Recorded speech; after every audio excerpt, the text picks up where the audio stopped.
ba bishops, ba cardinal, ba reverend n'abashe tubashime ko byose bamwe banyita umuhanuzi w'amakuba, umuhanuzi w'ibyago, umuhanuzi w'intambara. Ntabwo uzabwira ngo hari amahoro kandi ntayahari. Imana yamwe ngo mbabwire ngo burya si buno amazi si yayandi. Twinjiye mu bihe bikomeye kuruta uko mwari muzi, kubera ko rero hari ukunywa kw'amaraso y'abera. Ibyo byatuma igihe byageze ku Mana harimo umwuka w'inzara, w'ibyorezo, harimo n'uw'inkota. Ibyo byose bigiye gukurikirana. Imana irababaye kwica ukanywa ikirahure cy'umuvinyo bikarangira. Imana irababaye kubakira ku kinyoma, abagendera mu kuri, abakiranutsi bashira ntihagire ubitaho. Imana irababaye kubw'amaraso y'inzirakarengane. Uziya aheza abantu ahantu mu kazu kameze nk'ako rutagangurirwa, arababroka, basigara bareba ibintu byose by'ibisubizo babirebera muri Uziya. Ariko iravuze ngo yibasiye Uziya. Uziya agiye gupfa, Uziya agiye gutanga. Umwami ntabwo apfa, aratanga.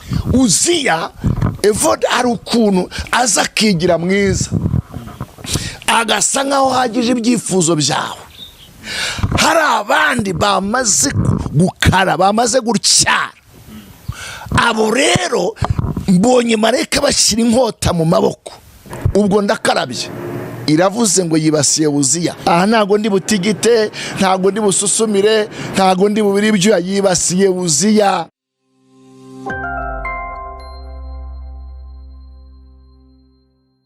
Yes, nabasuje mwese abadukurikiye ku Sezerano TV. Nibyaje bakomeye cyane kwa mugaruzi kwa natwe mwanya nguyu. Reka mbashimira hamwe muhereye hose, yaba ari hano mu Rwanda, inshuti zacu ziri i Burundi, turabizwa mu dukurikira muri benshi cyane, abari muri diaspora n'abandi mwese mu mvura imirwi Kinyarwanda. Reka mbabwenge amahoro y'Imana abe muri mwebwe. Umunsi kuri kamera ndi kumwe na Pastor Gabi. Nishimiye kongera kubana ku Sezerano TV. Urakoze Evode, n'inshuti z'Isezerano TV. Yego. Pastor Mukuru, tumaze iminsi tutabonana. Amakuru mwebwe nk'abanyamakuru mwamuyaturusha, ariko ku biri hafi yanjye bindeba. Cyambere ndashima Imana. Amen. Ndumva ari amakuru afatika. Yego. Kubera ko nge n'umuryango wanjye ndavuga bari hafi yanjye, turi bazima. Ndashima Imana n'ibihe byiza dukomeza kugira ku itorero. Yego. Nariyo ndabona Kristo aribereye maso kandi ari kudushoza gukora umurimo muri ryo. Hari abakizwa, hari n'ababatizwa, kandi turashimana nuko tubona hari changement, ndavuga mu kirere. Imvura irihiragwa, akavura kabonetse, harimo za mvugo z'uno munsi, harimo imiyaga.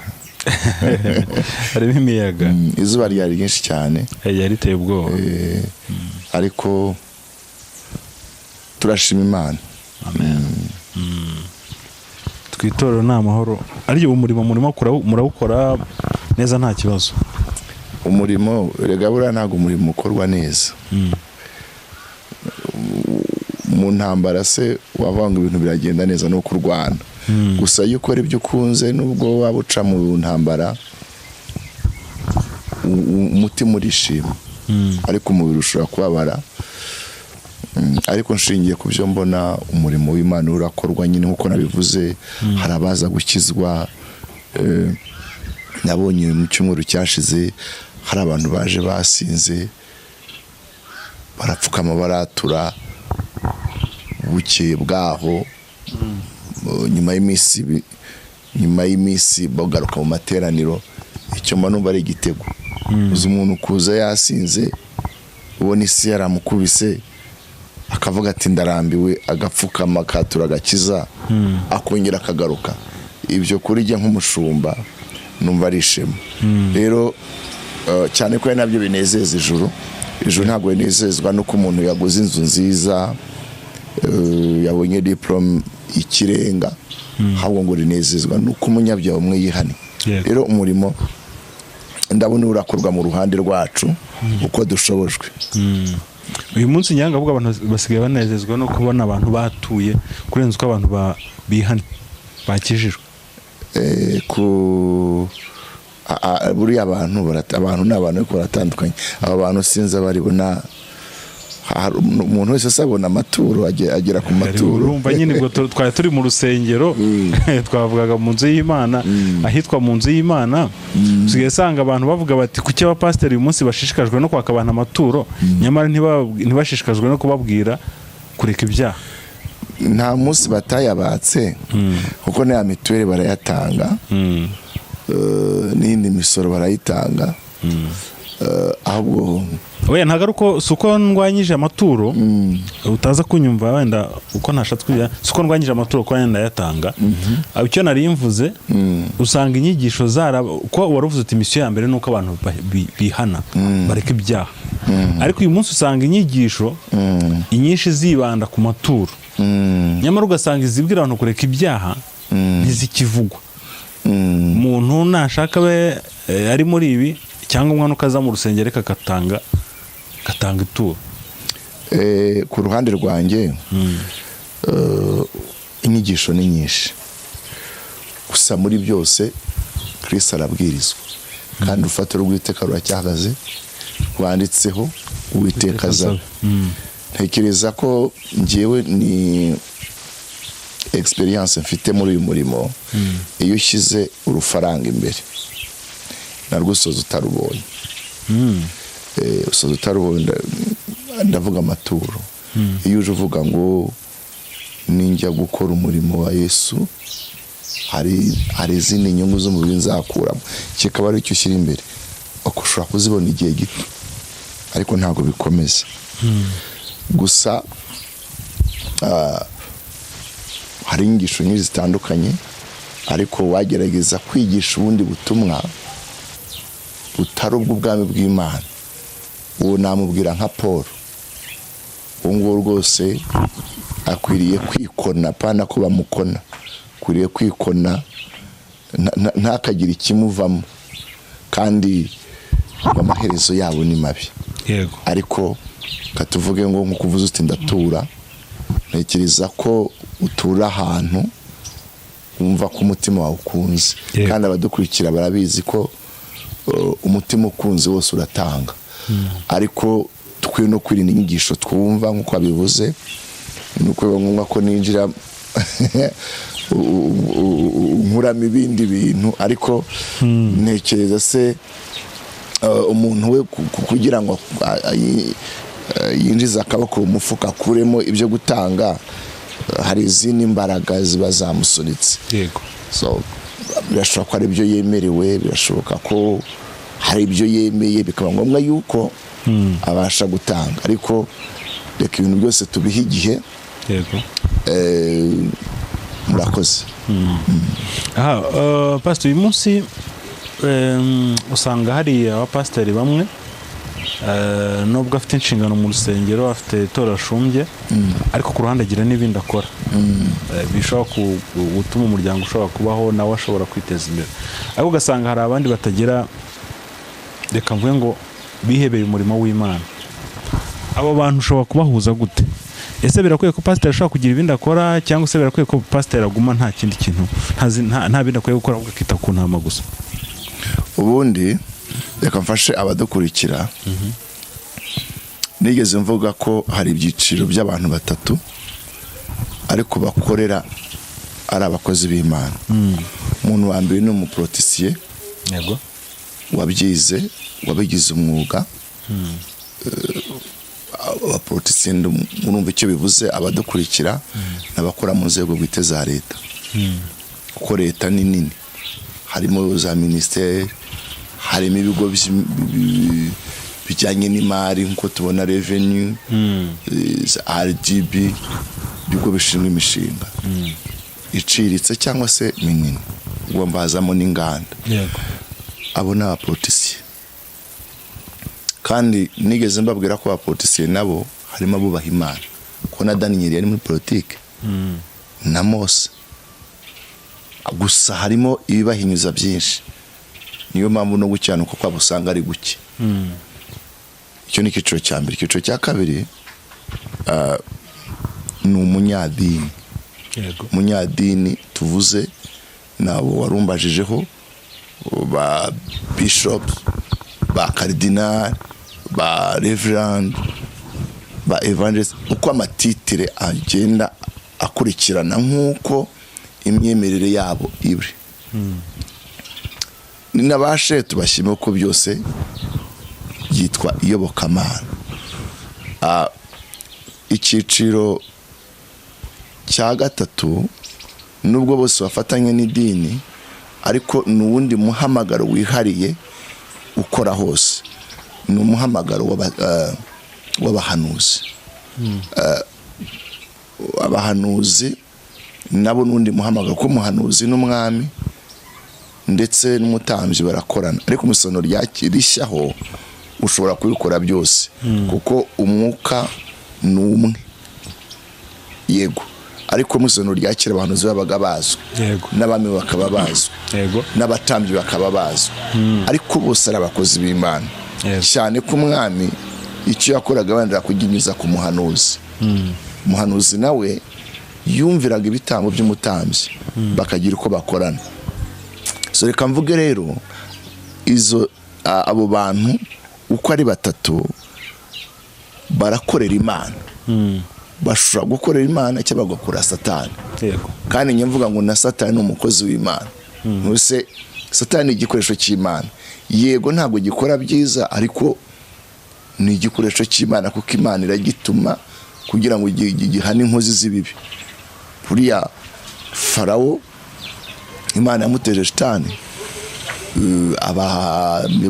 batandukanye bayeho, abantu batumvira Imana ba Sanekrebu, Imana igishima kurekura Satani mu maboko y'abana b'abantu. Ariko noneho reka tuye ku ruhande rw'ibyiza. Urabaje ute se ni umukozi w'Imana ufite ibindi bintu akora, akavuga n'ubutumwa, n'uwihebeye kuvuga ubutumwa n'ubunyamu, donc ibintu bijyanye n'inshingano z'umwuka batandukaniye. Ikibazo cyane ko cyabazaga, yego, ese gutandukana ubundi ushaze kuvuga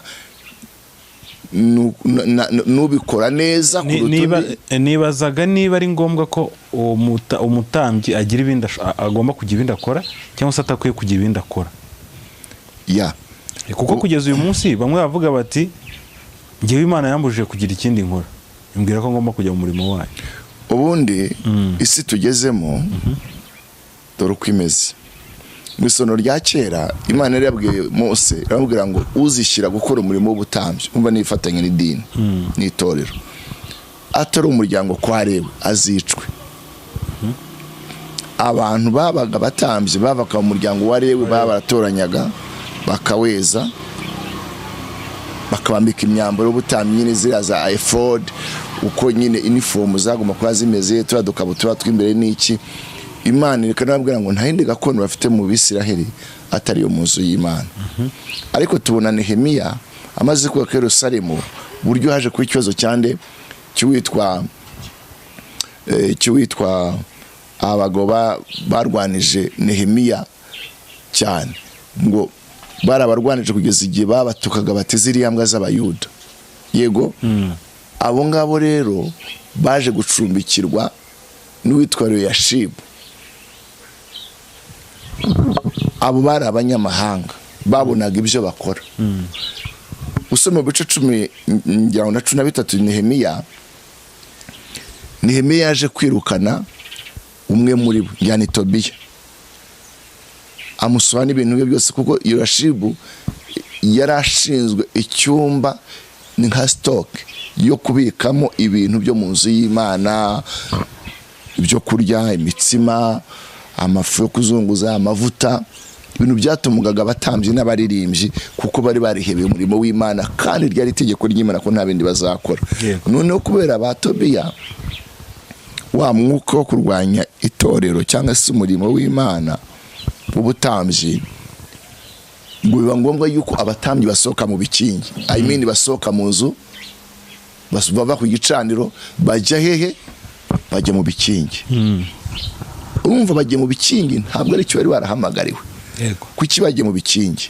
Barafite abagore, barafite abana, bakabona umuntu bakora nta kintu uri kwinjiza, baraje baratorongera, bazize Tobiya. Muzasome Nehemiya ibice 13 ibice 10 gutyo. Noneho Nehemiya wari ufite umutwaro w'Imana kuko yaravuye ibwami. Wibuke ko amaze kubaka Yerusalemu ntabwo yahise akaba, babyita gukaba, ngo yahita avuga ati umurimo nkoze amaturo yose agomba kujyaza. Umuhamagaro wari wo kubaka. Yego. Yari afite ishyaka. Ibyo biraza no garuka handi havuga ngo abantu bashaka kujya mu murimo w'Imana kubera inyungu z'umubiri. Umurimo w'Imana ugomba kuba umuhamagaro, ntabwo ugomba kuba inyungu kuramo.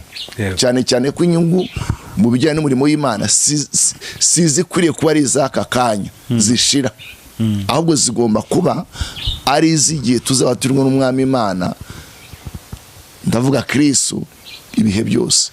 Ntabwo nshaka kuvuga amakamba y'imirimo y'abahinduye benshi kuba abakiranutsi bazambikwa. Ibi nasobanuke ibyiringiro byacu harimo giye uri kuvuga, ntabwo ari ibya hano ku isi. Yego. Hari aho tuzaba iwacu sino tukubapitangira mu gisoni kubabyita turi abagenzi, turi abahisi, turi mu transit, turagenda, turi abashyitsi, turabimukira.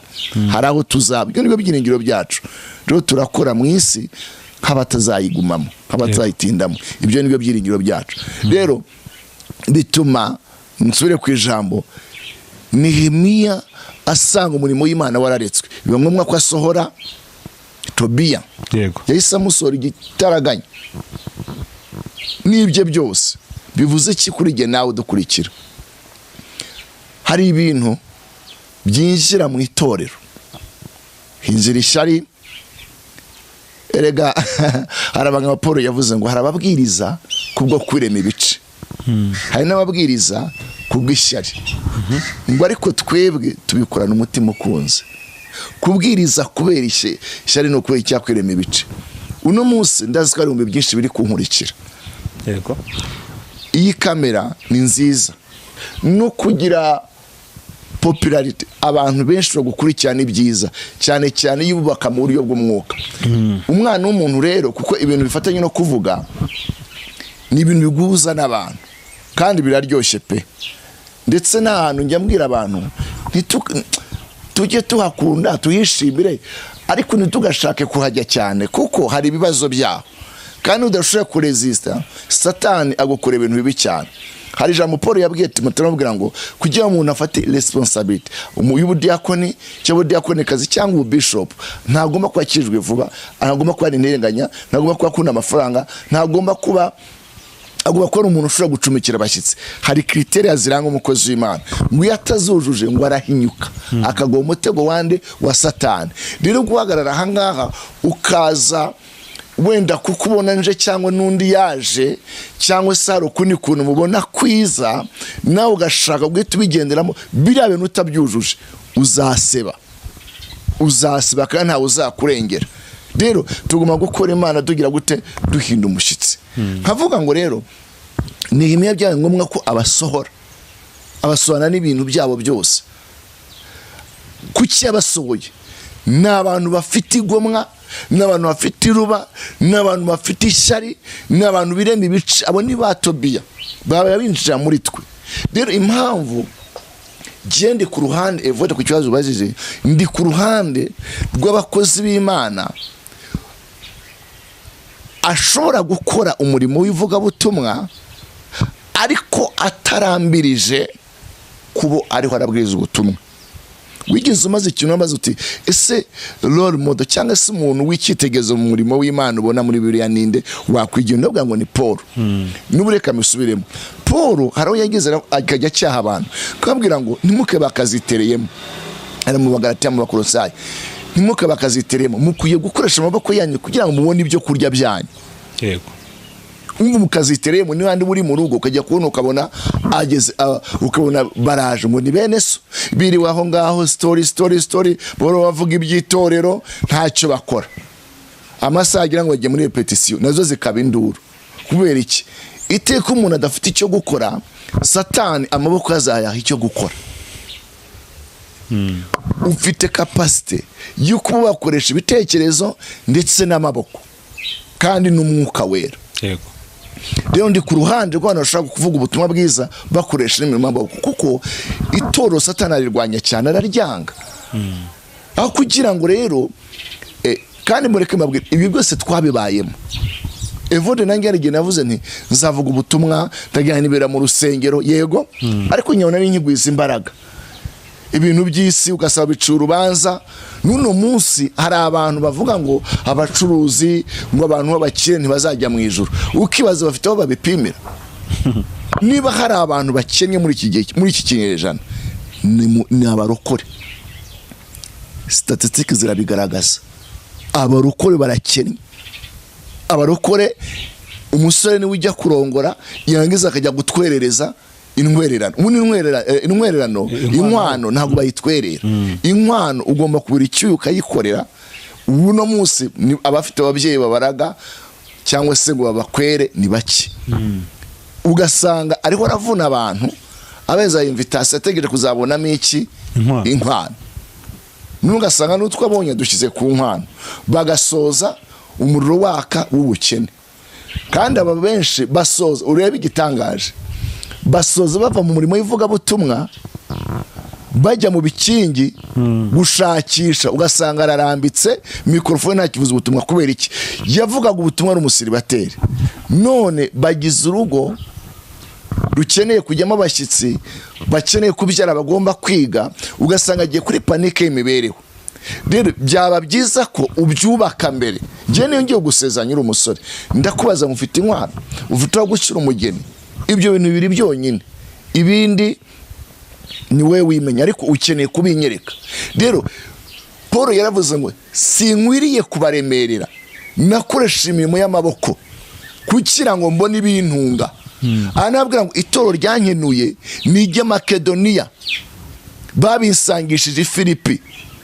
Amen. Ariko akenshi yazigaga amahema ari doctor, ariko nibo bakwira bari basanga umwuga nk'abayuda bene wabo. Ibaze doctor ari warajomba urushinge mu bintu by'ibyatsi azinga amahema kugira ngo abone ibyo kubaho. Uno munsi ushobora gukora umurimo usa nkaho usuzuguritse, ariko nkaba nzi ngo ninjya kuvuga ubutumwa nkaza hano ndabona isabune imesera, ndabona transport, ntago ndi kuri stress ivuga ngo abana bararya iki, abana baratwara iki ku ishuri. Ibyo nibyo numva nahamagarira abantu bumva yuko bazakorera Imana gusa muri iki kinyejana kidakunda itorero, kidakunda Kristo. Nizo ntambara wumva. Kandi reka mvuga aka kantu, muzareba abantu bakoresha amaboko bavuga ubutumwa. Aba bantu bafite raporo nke mbi, cyangwa se bafite ubuhamya bwiza ku bantu babwiriza ubutumwa kuruta babandi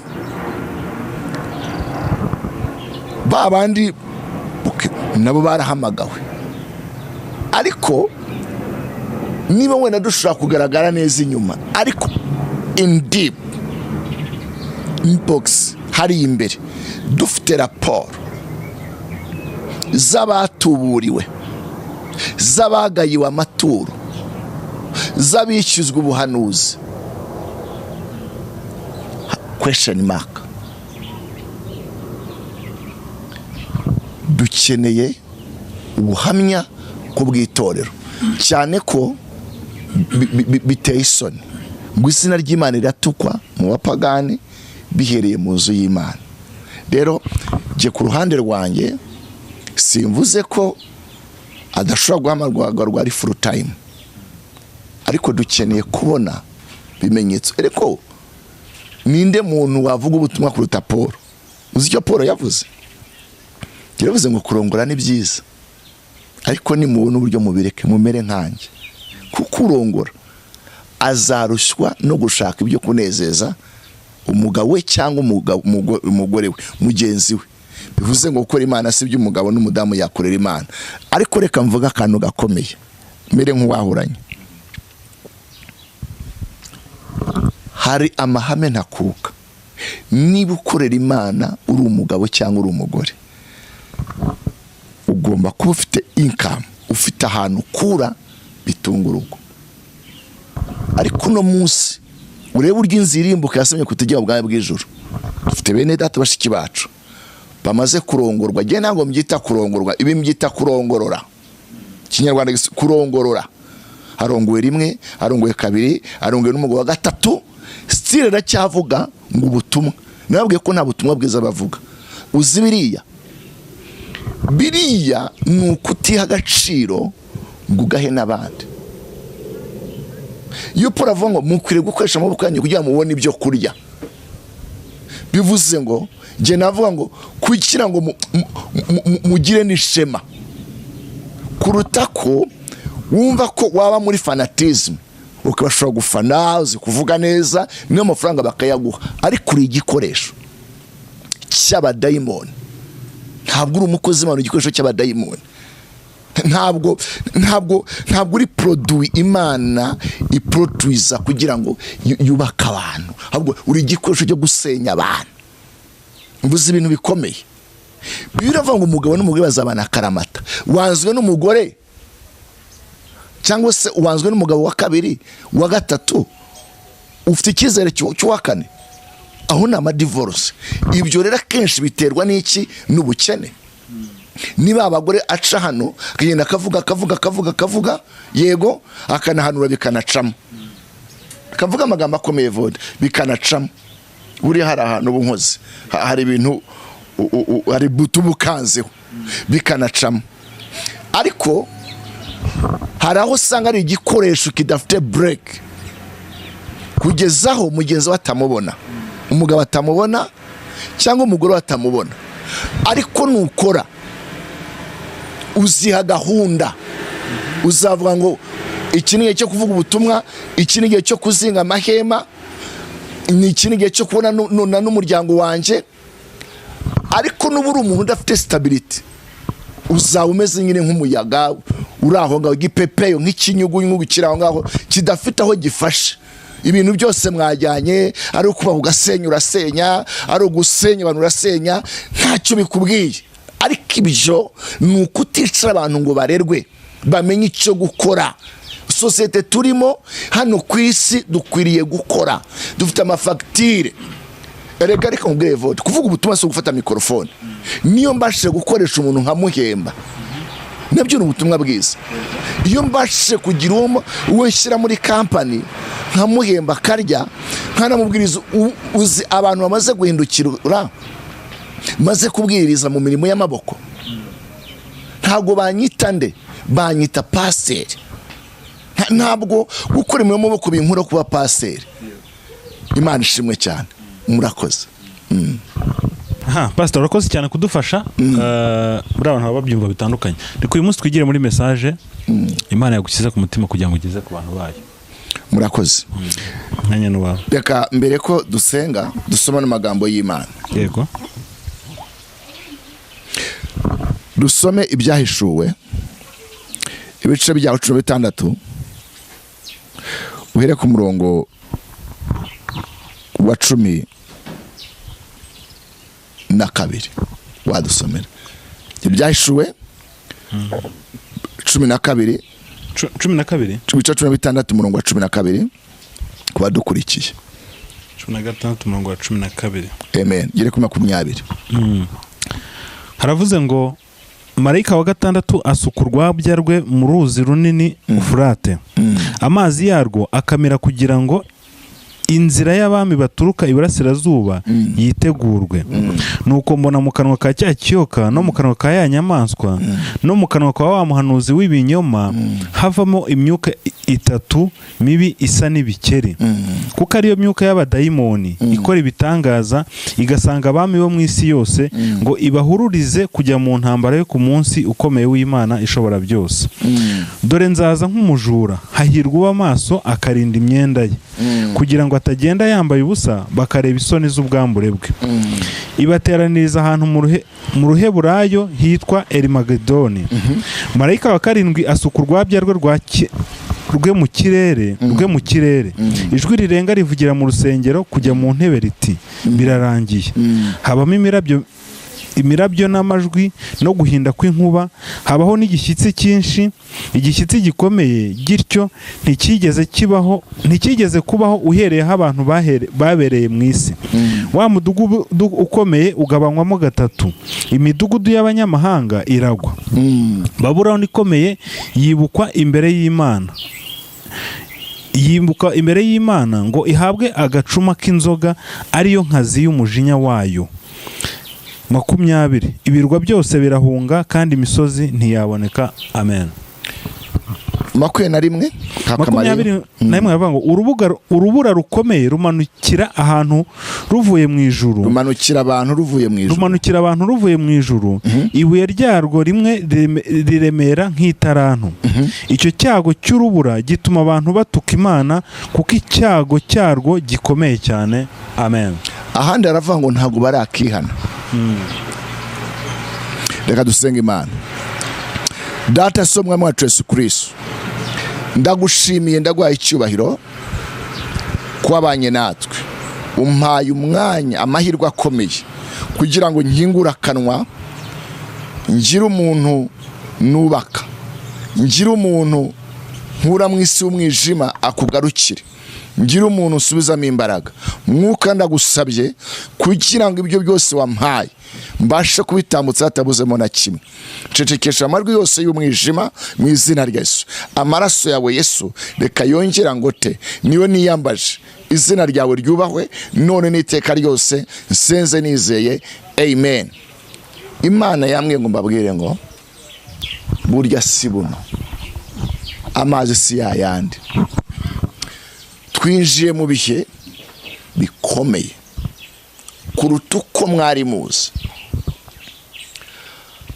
Bamwe banyita umuhanuzi w'amakuba, umuhanuzi w'ibyago, umuhanuzi w'intambara, umuhanuzi w'ibibi. Ariko kubw'ubuntu bw'Imana babwiye ko ntazavura uruguma nduca hejuru. Muri bimwe wambajije mu nyigisho wenda zizana amaturo n'iki, ntekereza ko harimo no gutwikira ibyaha, wenda nayo maturo bakayazana. Ariko ibyo ari abayatanga basigaye bameze gutyo, bafite ibisebe by'imivogo byorosheho bitarakanwa buri n'uwakira ibyo bibembe bose iherezo ryabo ni rimwe. Rero ijambo rirambwira ngo azabona ishyano uvura uruguma agira gute aruca hejuru. Imana iturengere kandi tugirire neza. Amen. Ntabwo uzabwira ngo hari amahoro kandi ntayahari, kuko nta mahoro y'umunyabyaha. Ushobora kugira ibyo wihishamo, ukihisha mu mafaranga, ukihisha mu cyubahiro cy'isi, ukabyambarira, ukagendera mu modoka nziza, ukagendera mu ndege nziza, ukarya ibiryo byiza, ariko muri wowe Imana ikugaya.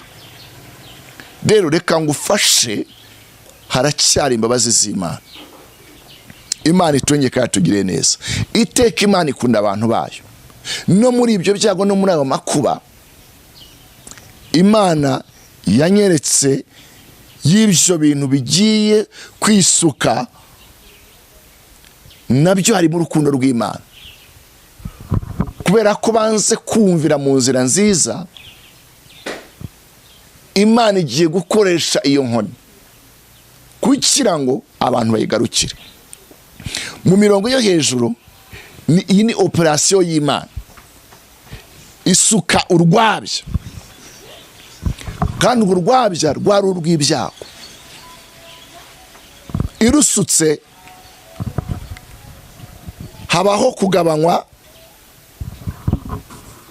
kw'ibice 12.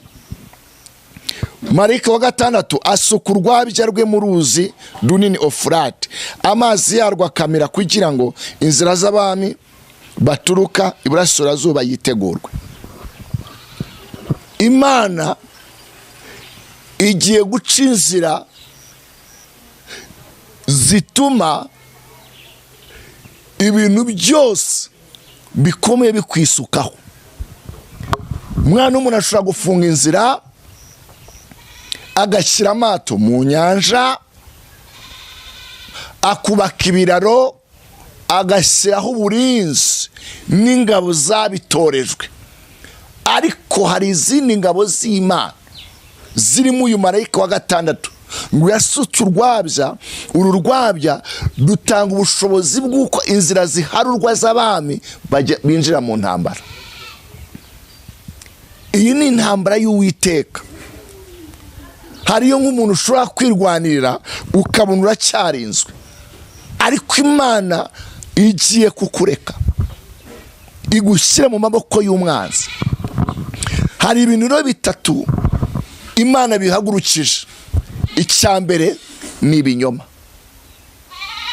Wagiye kubonabona mu kanwa ka bya bikeri harimo imyuka y'ibinyoma, ariwe muhanuzi w'ibinyoma. Imana iturengere kandi tugire neza, ngo atabarira kurwana. Imisozi irahunga, abantu bakwira imishwaro. Umwaka ushize nababwiraga ngo hagiye kuba inzara ikomeye, amacumu aba menshi, intambara ziba nyinshi. Ariko kuko namenye ko ndakanwa k'Imana, Imana yanjye ishobora byose. Nk'aho abantu bakwihannye barangije banjugunyira imijugujugu, uno munsi evode ibishanga byarakamye, amazi yaragabanutse. Mu mpinyuze, muze hano mu mpinyuze, amazi yarakamye. Hari n'imvura yari yarabuze kandi turi mu gihe cy'imvura cyane. Ibishyimbo byarumye, kandi byumye byari byarahenze. Ikiro kigeze ku 5, 50 igeze ku 8, 40 uno munsi ibishanga byarakamye. Aho umuturage agenda agahagara ku muceri, muziko ibishanga byinshi byashyizeho umuceri. Umuturage agenda agahagara ku muceri akawuraraho, avuga ati amazi nanjye agomba kujyamo. Undi nawe akavuga ati ngomba kuyabona. Yego. Ibyo rero biracyari bito. Ibyo ni bito cyane, kandi mbibutse ko igice kinini cy'Abanyafurika, reka nzana muri Afurika no ku isi, benshi ni abahinzi batunzwe n'isuka. Kubera iki? Imana iri mu kazi kayo, kuko igihe abantu bariye bagahaga ntago bayihaye icyubahiro. Bagiye mu binyoma, bagiye mu busambanyi. Ibyo bintu uko ari bitatu Imana imanuwe no kugira ngo ikore operation. Ibinyoma, ubusambanyi n'ishyari. Kuko ishyari ni ishuri, ni kaminuza ya nyuma iguhesha bachelor degree yo kuroga. Mani turengere kandi tugire neza, kuko umuntu akugira icyari evode no kukwicara kwicisha. Nibyo bimana amaraso, bizana kubona amaraso kwa hato na hato. Umuntu akakureba ugezeho akabona ko nta kintu yagukorera, nabona akwirukanye ntibihagije, ahubwo umubise uveho. Kubera ko rero hari ukunywa kw'amaraso y'abera. Ibyo byatuma igihe byageze ku Mana. Iravuze ngo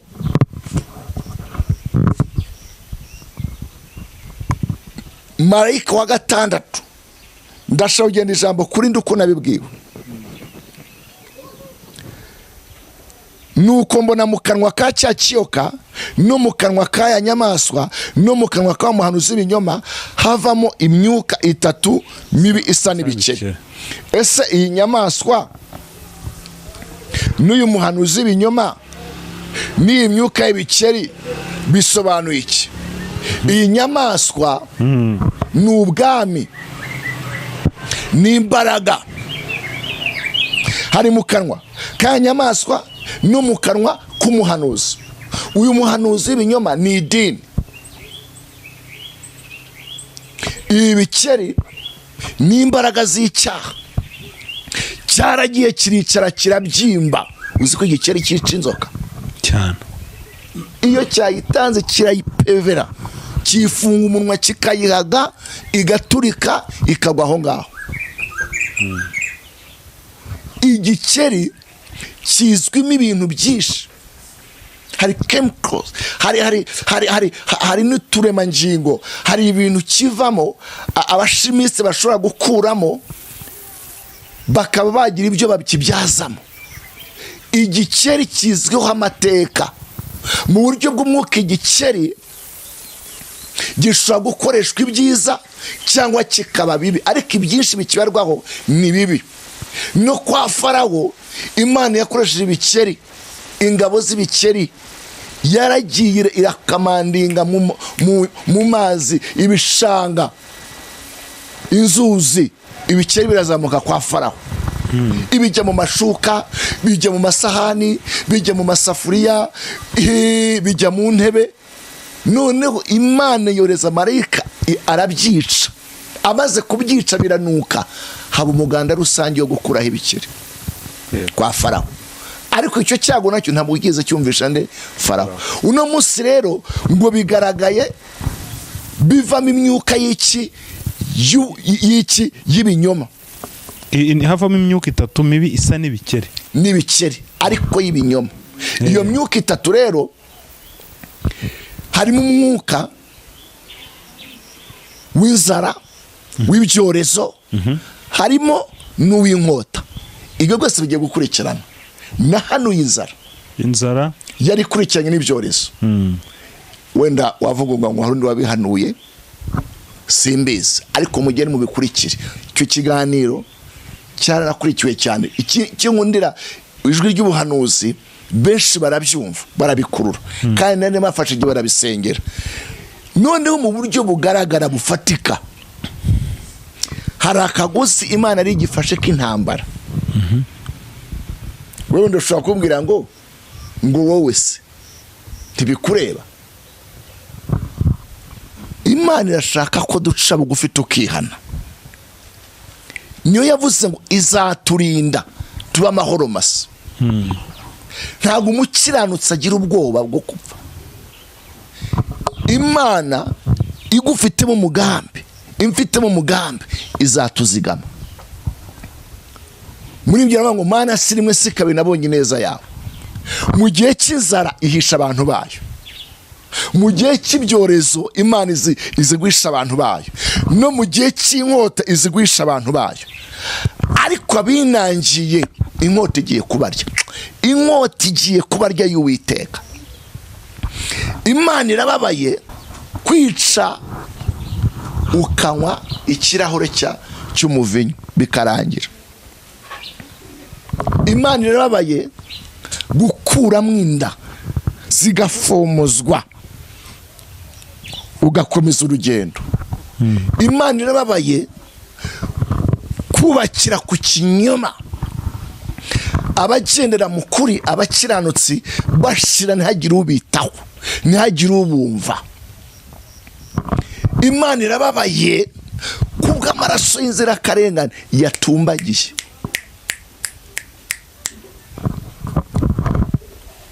Hari ijambo nahawe rindi riri muri Yesaya ibice byongera 6 ngo umwaka Uziya yatanzemo umuhanuzi Yesaya yabonye Imana.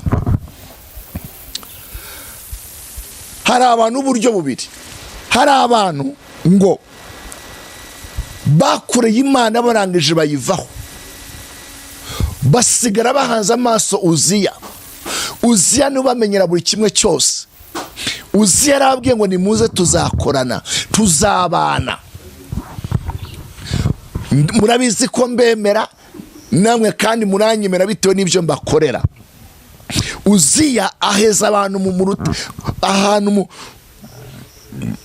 mu kazu kameze nk'ako rutagangurirwa, arababroka, basigara bareba ibintu byose by'ibisubizo babirebera muri Uziya.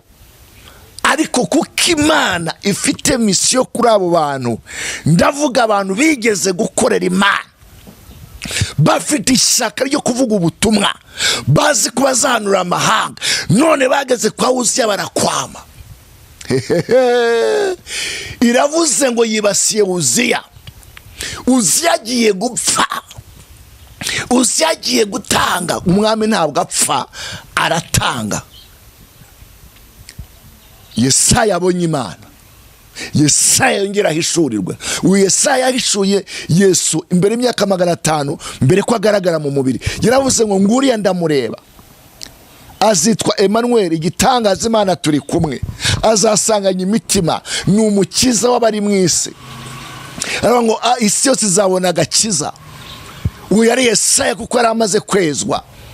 Nje kukubwira ngo nyuma y'ibyo byose Imana igiye gushima ko Uziya apfa kugira ngo ubone Imana. Uziya evoda ari ukuntu aza akigira mwiza, agasa nkaho hagije ibyifuzo byawe, nawe ukumva uraryohewe na Uziya, ariko ugasigara aho ngaho muri comfort zone, ugasigara uri aho ngaho kuko ufite buri kimwe cyose, none ugasigara utakibuka urugamba, uruvuga ku rurimi. Hari abandi bamaze gukara, bamaze gutyara. Abo rero mbonye marayika bashyira inkota mu maboko, n'abarwanyi bameze nk'abandi Yoweri yahanuye. Ntabwo bica gahunda. Imana ifite inzira nyinshi kugira ngo umurimo wayo usohoze. Soza muntu uri kunkurikira, uri kunyumva, wakoreye Imana, urahagarara, urayivuga, wumvira kuryoheye, ariko no munsi no kwinyagambura ngo usenge byaranze. Umuhamagaro ni ku rurimi, waraparitse. Nta kuzamuka imisozi, nta kwiyiriza, nta kwinkinga, nta kwibuka abakene n'imfubyi n'abapfakazi, ahubwo uri aho ngaho urarebera abantu hasi ku gikandagizo, urarebera abantu ku rutugu, urabona ko bo basaze, nta bwenge bafite, batazi gukora Imana neza. Nta kindi ahubwo no Uziya wari ukuri imbere. Uziya rero agiye gupfa kandi ntabwo uzamushingura. Uziya navugaga ngo ni bineza neza, mwumvire mu isi y'umwuka, ni ukwishimira ibyo ugezeho, iterambere, ukumva ko bihagije. Imana yavuze ngo iramanutse. Hari abantu igiye gutuma kandi nawe urimo, ugiye kongera kuyibona. Uzi ko Uziya ngo ari mu cyumba asenga, yagiye ku mwifatiro ziranyeganyeze, agiye kumva yumva umutingito, yumva gutengurwa, ngo marayika aragenda azana ikara ryaka ku munwa, ariko za ku munwa yarifatisha ariko n'urugarama ngira ni nk'ipensi abantu bazi gucura, ngo arazicisha ku munwa. Yesu aravuga ngo ndapfuye, mbonye ishyano, ndi umunyaminwa yanduye, ibinyoma gusa. Yesu aje kugukora ku munwa, aje kukweza kugira ngo agutume. Arakora ibishoboka byose, niko yavuze. Afite ingabo z'uburyo bwose kugira ngo icyatumaga utabona Imana gipfe. Uwo ni umugambi w'Imana, urwo ni urukundo rw'Imana. Ndashaka gusoza. Uziya amaze gupfa, Yesaya abonye Imana. Erega Uziya ni umwami. Uno munsi njya mbibona, ugahanura, wagera kuri meya w'akarere, wagera ku muntu uzwi runaka, utikura ku cyafu, uti nakomeye. Nabonye n'akamodoka, ni byiza, ariko ubwo ntabwo yakubereye Uziya. Erega umwana yakubera Uziya, amafaranga yakubera wuziye, ubwiza bwakubera wuziye, ariko still ugasigara uri aho ngaho utagishobora kuvuga icyo Imana yakubwiye. Yakikubwirira hese mu minwa yanduye, mu minwa y'ubuhwewe. Ndashimira Imana, ntabwo nzaza hano kandi nkora isesengura ku bantu. Akenshi gusesengura yagiye barimo n'ibinyoma evode. Ndashima ko ibyo biganiro utajya ubikoresha. Munyarwanda bavuga gukeka niko kubeshya. Nzahagara ku maguru mvuga icyo Imana yambwiye, nta mpamvu yo gutinda ku bantu. Ibyo nabyo ni iminwa yanduye, iminwa yanduye. Kureba itagenda neza, kurebuzwa n'iki? Mvuga icyo Imana yambwiye, ukihana cyangwa ugahora nayo mu ikorosi. Ubwo ndakarabye. Iravuze ngo yibasiye Uziya, yibasiye Uziya. Aha ntago ndi butigite, ntago ndi bususumire, ntago ndi bubiri ibyo. Yibasiye Uziya wari ukuri imbere. Uziya yaba akazi, Uziya yaba konte, Uziya waba umwanya ukomeye, Uziya yaba wa wundi ubona mu bya bindi. Erega Uziya ntabwo ajya apfa kugukoresha cyenyege. Uziya nawe araselekisiona, areba Yesaya ufite amavuta, yazavuga ati Yesaya ngwino, ukenera kujya Amerika ndishyura tike, ukeneye kujya France ndishyura tike, fagitire zose n'izanjye. Ukajya uhanura tukubona hariya, ariko amaso yawe ari muri Uziya. Iyo Uziya yapfuye utumwa ku mahanga, ntabwo usigara ugira ubaguzi. Ntabwo n'umuhanuzi uhanurira igihugu, ndi umuhanuzi uhanurira amahanga. Nabivuga mu Kinyarwanda, Mwuka Wera azajya basanga mu by'interprete. Hari ibintu bikomeye Imana igiye gukora. Kereka Uziya yatanze akabanza kameneka gaca bugufi akihana. Ariko reka mbabwira, ubundi kwihana bivuze iki? Ni uguhindukira. Kwihana ni ukuba nka Zakayo ukavuga ngo ibyo natwaye abakene ndabyishyura, ndabiriha. Iyo wakuze ibyaha nk'ibi ngibi by'ibinyoma no kwirundaho ubutunzi, ikinyoma ukica ugasahura ukanyaga, hari inyungu waravanyemo. Kubera ko rero gukiranirwa ari kwinshi, abakene baricira inda kurwara, abandi bafite za savings, bafite konte zuzuyeho ubutuzi, bafite indege, bafite amazu. Ukibaza, andusha amashuri, andusha imbaraga, andusha igikundiro, andusha iki? Ni ikinyoma, ni ikinyoma cyambaye ubusa buri kakidefanda ukagishyira hariya, kagira n'uwakigishije ufite ibyo wemerera. Ni ikinyoma. Imana yansi ibinyoma by'Abanyarwanda, iyo myuka y'ibikeri ndayivumye mu izina rya Yesu. Icyuro kidaturuka ku Mana, Imana irakibasiye. Mugiye kuba ibintu bikomeye, mubirebesha amaso, bizabatera guhinda umushitsi. Reka mvuga ikindi kintu Satani yarandiganije. Umwaka urabura ukwezi kumwe, twinjiye mu kwa 11. Satani yarakaye, harabashaka kugira ibitambo. Ariho arakoresha impanuka. Mube maso, musenge, mwegera Imana.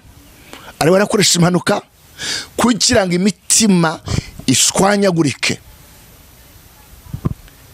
Ibyo mubona n'ibyo mwabonye ni bike, ariko mu gukoresha impanuka nabonye abantu babakuraho amapiyese y'ingingo, babakuramo imitima, babakuramo impyiko, babanoguramo amaso, kandi bijya kugurishwa. Ndabwirwa ngo hari imbaraga ibyihishe inyuma yo kugira ngo ubwo bucuruzi bwaguke. Usenge n'uhinduka igitambo. Ibi ni Imana ikibimishurira ku cyumweru mvuye mu materaniro y'umugoroba. Mukisora mbwa ati sengera musaza wanjye akoze impanuka, kandi bavuze ngo ntabwo ari bubeho. Bitanibuka ko Imana yarabimbwiye ngo hari abantu bagiye gukurwamo ingingo. Harabiyemeje gukora Satani bashyiraho iyo mikorere kugira ngo imitima ikomeje ibabare, abo nabo izo bizinesi Imana igiye kuzibasira mu izina rya Yesu. Niko ivuganye nanjye, ubugingo aranyumvise, kandi uhindukire urebe ku musaraba haracyari ibyiringiro, nubwo byatukura tukutugu Imana yakubabarira. Muhabwe umugisha n'Uwiteka, amen. Pastor, urakoze cyane. Nyuma ya message nta kindi twakongeraho. Uwumva bidasobanutse azace mu gikari, ndapiningaho nimero yawe, azaguhamagara. Kandi message yasobanutse, usibye ko yumvwa ntabwo iri bwumvirwe mu mubiri. Umuntu udafite umwuka w'Imana simpamya ko ari buyumve. Niba tumvira inkota izabarya. Urakoze cyane. Reka dusoze turagize Imana. Nimero zawe ndazipiningaho, uwifuza kubaza yakuvugisha mu gikari azaguhamagara. Tukiri aho, ashobora kuba utwumva, ashobora kuba yaracitse icyorezo, inzara nakaba kigendamo, agifite akuka ka nyuma, ariko inkota yo iza isonga. Ntabwo ndi hano kugira ngo mbemize. Wanashaka kenshi ubuhanuzi bwemerwa iyo bwasohoye, ariko ndi nkaho kugira ngo bunsohorere, kuko iyo tuvuga ngo Imana yadukoresheje ibi, ni ukuba prove, ni ukubereka ko Imana idukoresha. Ni gake nza, ntabwo ndi wa muntu ukunda kuvuga. Niyo Imana itavuze ntabwo mvuga, ariko ko numva ari imiburo, hari umuntu Imana ikunze kandi ishaka kugira ngo yumve izi mbuzi, iramugirira neza. Birumvikana, mwuka we niwe ugenda agakora. Rero waruvuze uti tubasezere, katubasengere. Amen. Mana somwe mu Yesu Kristo, turagushimiye ko abanye natwe, turagushimiye ko ubashe kuducira inzira tukabasha gutambutsa ibyo waduhaye. Ndagushimiye ko hari umuntu urokoye, hari umuntu twaruye, hari umuntu ukuye muri ayo maboko y'umwanzi. Mu izina rya Yesu duseye twizeye kubikoze, amen. Murakoze. Ibiganiro byacu byanakagaruka. Shalom shalom. Mufashe dushimire aba bahanga Relax Life Center. Muri uru rugo n'uwazahaye hava ari injege, bamukorera isuzuma rusange, bakareba imikorere y'umubiri, maze abazahajwe na amibe, igifu, umwijima, indwara z'ubuhumekero, ibibazo byo kutuzuza inshingano z'abashakanye, indwara z'imitsi n'izindi, bakazibamururaho bakoresheje inyongeramirire n'ubundi buhanga nka reflexology massage yongera ubwirinzi bw'umubiri, ikarinda na stress. Bafite hydrotherapy machine yirukana ibinure, amaraso agatembera neza, ikaringaniza umubyibuho, ugacukubiri n'indwara zikomeye nka diabete. Hari kandi detoxification isohora imyanda mu mubiri, dore ko burya 30% by'indwara ziterwa n'iyo myanda. Bakagira fitness machine zikangura ibice by'umubiri bidakora neza, bagukorera imbonerahamwe y'imirire ijyanye n'ikibazo ufite, maze mbere yo kugusezerera ukongera ugakorerwa isuzumwa rusange kugira ngo utahe ntacyo utaka. Uvuye kuri gare ya Kimironko utaragera ku rusengero rwa Foursquare Gospel Church, urabona icyapa cy'ikigo Relax Life Center. Telefone ni 0788302368. Iyi nimero iri no kuri WhatsApp. Relax Life Center, inzahura buzima.